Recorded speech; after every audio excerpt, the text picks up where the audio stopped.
இது சீமோன் பேதுருவுடைய விசுவாச அறிக்கை. இந்த விசுவாச அறிக்கை கொடுத்த உடனே ஆண்டவர் இயேசு கிறிஸ்து என்ன சொன்னான்னு கவனிங்க.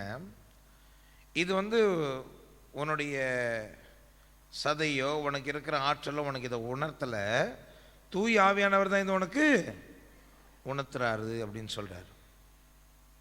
அப்போ ஒரு விஷயம் நம்ம நல்லா புரிஞ்சுக்கணும். பரிசுத்த ஆவியானவர் நமக்கு உணர்த்தலைன்னா நம்மளால் விசுவாச அறிக்கையை கொடுக்க முடியாது. தூய ஆவியானவர் கொடுக்கிற கொடை விசுவாசம், தூய ஆவியானவர் கொடுக்கிற கொடை நம்பிக்கை. இந்த வரமும் இந்த கொடையும் இந்த விசுவாசம் நம்ம கையில் இருந்தால் என்ன நடக்குது பாருங்க. ஆண்டவர் சொல்றாரு, விண்ணகத்தினுடைய திறவுகோலை உன் கைகளில் கொடுக்கிறேன். தூயாவியானவர் நல்லா புரிஞ்சுக்கோங்க, தூயாவியானவர் வரும் பொழுது என்ன வருது? விசுவாசம் வருது. இந்த விசுவாசம் நம்ம கிட்ட வரும் பொழுது ஆண்டவர் என்ன பண்றாரு? விண்ணகத்தினுடைய நீ எதை கட்டுறியோ அது கட்டப்படும், எதை அவிழ்த்து விடுகிறியோ அதெல்லாம். இதைத்தான் ஆண்டவர் யோவான் எழுதின நற்செய்தியில் 1வது அதிகாரம் 12வது வசனத்தில் சொல்றது பார்க்குறோம். பிள்ளைகள் ஆகும் உரிமையை தந்தார், விண்ணகத்தினுடைய திறவுகோலான உரிமையை தந்தார். அப்படி நல்லா புரிஞ்சுக்கோங்க. எங்க பரிசுத்த ஆவியானவர் இருக்கிறாரோ அங்கதான் விசுவாசம் இருக்கும். எங்க விசுவாசம் இருக்குதோ அங்கதான் அதிகாரம் இருக்கும். என்ன அதிகாரம்? நீ எதை கட்டுறியோ அது கட்டப்படும், எதை அவிழ்த்து விடுறியோ அது அவிழ்க்கப்படும். உன் குடும்பத்திற்கும் சரி, உன் சொந்த வாழ்க்கைக்கும் சரி, நீ பேசுகிற ஒவ்வொரு வார்த்தையும் அப்படியே நிறைவேறணும்னா என்கிட்ட என்ன இருக்கணும்? விசுவாசம் இருக்கணும், அதிகாரம் இருக்கணும். நல்லா புரிஞ்சுக்கோங்க. தூயாவியானவர் கொடுக்கிறது விசுவாசம், விசுவாசம் கொடுக்கிறது அதிகாரம். கிறிஸ்தவர்கள் எல்லாம் அதிகாரத்தோட வாழணும். இப்ப கேள்வி என்னன்னா, இந்த தூயாவியானவர் எப்படி பெற்றுக்கொள்வது? நான் சொல்றது புரியுதா? தூயாவிதான் என்ன கொண்டு வர்றாரு? விசுவாசம் கொண்டு வர்றாரு. விசுவாசம் தான் என்ன கொடுக்குது? அதிகாரத்தை கொடுக்குது. அப்ப இந்த தூயாவியானவர் எப்படி பெற்றுக்கொள்றது? கைத்தட்டி பாட்டு பண்ண வந்துடுவாரா? அல்லேலூயான்னு கத்துனா வந்துடுவாரா? 4 பேர் என்னை சுற்றி அந்நிய பாஷை பேசி என் தலையில் கை வச்ச தூயாவி இறங்கி வந்துடுவாரா? எப்படி வருவார்? படிங்க, யோவான் எழுதின நற்செய்தி 6வது அதிகாரம் 63வது வசனம். படிங்க படிங்க படிங்க.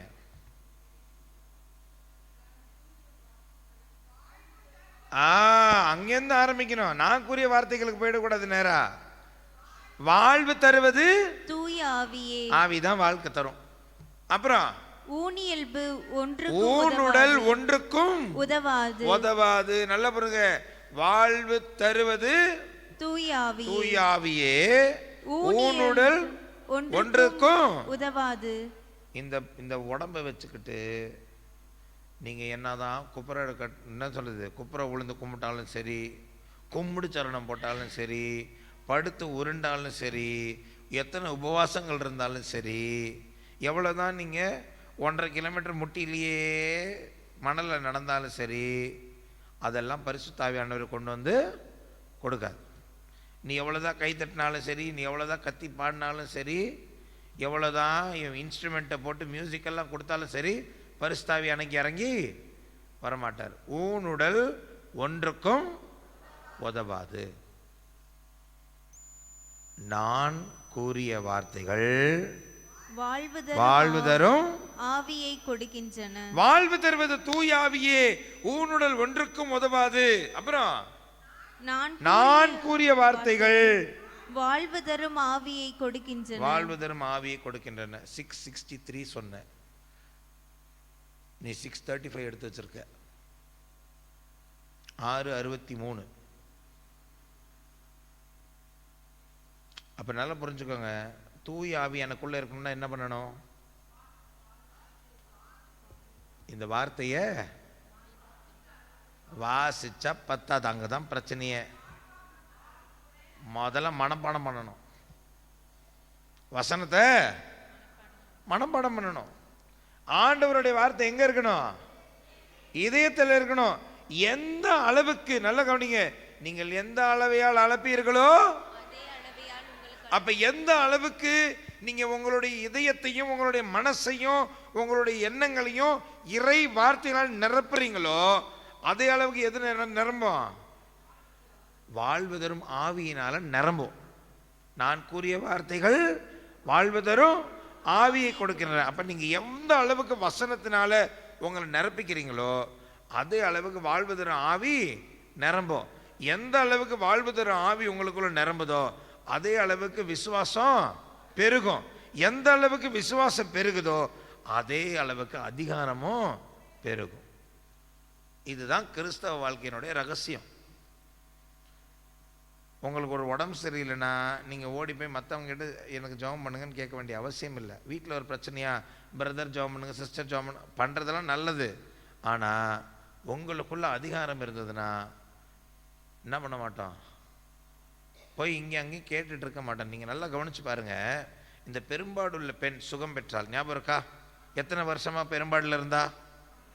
12 வருஷங்களா? சரியா? நல்லா யோசிச்சு பாருங்க. அவள் ஆண்டவர்கிட்ட கேட்டாளா? ஆண்டவரே சுகத்தை கொடுங்கன்னு கேட்டாளா? கேட்கல. ஆண்டவர் இருந்தா வச்சுக்கோ சுகத்தைன்னு கொடுத்தாரா? இவ கேட்கவும் இல்லை, ஆண்டவர் கொடுக்கவும் இல்லை. வந்தா தொட்டா எடுத்துக்கிட்டா. ஏன்? நல்லா புரிஞ்சுக்கோங்க. அது அவளுடையதுன்றதுனால அவ வந்தா தொட்டு எடுத்துக்கிட்டா. அதிகாரம் உங்களுக்கு இருக்குது அப்படின்னு சொன்னா நீங்க பிச்சை வாங்க வேண்டிய அவசியம் இல்ல. அதிகாரம் உங்களுக்குள்ள இருக்குன்னு சொன்னா நீங்க பிச்சை எடுக்க வேண்டிய அவசியம் இல்ல. ஆண்டவர் ஒரு தடவை சொல்றாரு, எப்ப இந்த கிறிஸ்தவங்க கோயிலுக்கு வரும் பொழுதுலாம் ஐயா இது கூட அது கூட கேட்டுக்கிட்டு தான் இருக்கிறாங்க. அவங்களது தான்றதை அவங்க மறந்துடுறாங்க. அது உன்னுடையது. அதான் நம்ம பார்த்தோம் இல்லையா?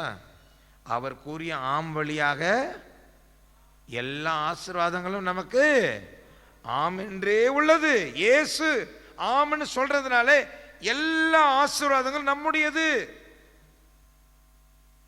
எபேசியர்கள் திருமுகத்தில் 1வது அதிகாரம் மிக அழகாக சொல்லுகிறது, விண்ணகம் சார்ந்த அனைத்து ஆசைகளையும் இயேசு கிறிஸ்து வழியாக நாம் பெற்றிருக்கிறோம். அப்படி இருக்கும் பொழுது பிரியமான சகோதர சகோதரிகளே, எந்த அளவுக்கு வசனத்தினால நம்ம நிரம்புறோமோ அதே அளவுக்கு ஆவியால நிரம்புவோம். எந்த அளவுக்கு ஆவியால நிரம்புறோமோ அதே அளவுக்கு அதிகாரத்தால நிரம்புவோம். அதிகாரம் எனக்கு இருக்கு அப்படின்னு சொன்னா கெஞ்சிக்கிட்டு கிடக்க மாட்டோம். ஐயா சாமி தர்மம் பண்ணுங்கன்னு கேட்க மாட்டோம். எப்படி நம்ம வீட்டில் நமக்கு முழு அதிகாரம் உண்டு. நம்ம எங்கே வேணாலும் போகலாம். நம்ம வீட்டில் எங்கே வேணாலும் போகலாம், எதை வேணாலும் எடுக்கலாம், எதை வேணால் சாப்பிடலாம். ஆனால் பிச்சைக்காரன் வெளியில் நின்று ஐயா சாமி தர்மம் பண்ணுங்கன்னு கேட்கணும். இன்னைக்கு ஒரு பிள்ளைய வீட்டில் வாழ போகிறோமா, இல்லை பிச்சைக்காரனை போல் வெளியில் நின்று ஐயா சாமின்னு தர்மம் கேட்க போகிறோமான்றது யார் கையில் இருக்குது? நம்ம கையில் தான் இருக்குது. எந்த அளவுக்கு வசனத்தினால நம்மளை நிரப்புறோமோ, எந்த அளவுக்கு ஆவியினால நிரம்புகிறோமோ, எந்த அளவுக்கு விசுவாசத்தினால நிரம்புகிறோமோ, எந்த அளவுக்கு அதிகாரத்தால் நிரம்பி இருக்கிறோமோ அந்த அளவுக்கு நல்ல பிள்ளையாக வாழ முடியும். கண்களை மூடி ஒரு நிமிஷம் ஒப்பு கொடுக்கலாமா? ஆண்டவருடைய வார்த்தையை வாசிப்பேன்னு ஒப்பு கொடுங்க. வாசிச்சா மட்டும் பத்தாது, மனப்பாடம் செய்வேன்னு ஒப்பு கொடுங்க. ஒரு நாளைக்கு குறைந்தபட்சம் 2 அதிகாரங்களையாவது வாசிப்பேன்னு ஒப்பு கொடுங்க. ஒரு நாளைக்கு குறைந்தபட்சம் 4 வசனங்களையாவது மனப்பாடம் செய்வேன்னு ஒப்பு கொடுங்க. ஆண்டவரே என்னுடைய சிந்தனைகளை சொல்ல, என்னுடைய ஏக்கத்தை, நான் பேசுகிற பேச்சை எல்லாத்தையும் உங்கள் வசனத்தினால் நிரப்புவேன்னு ஒப்பு கொடுங்க. நீங்கள் ஒப்பு கொடுத்தீங்க அப்படின்னு சொன்னால் அதனுடைய பலன்களை உங்கள் குடும்பம் பார்க்கும், உங்கள் சங்கதி பார்க்கும். ஒப்பு கொடுக்க விரும்புகிறவங்க வலது கைகளை உயர்த்தி ஒப்பு கொடுப்பீங்களா?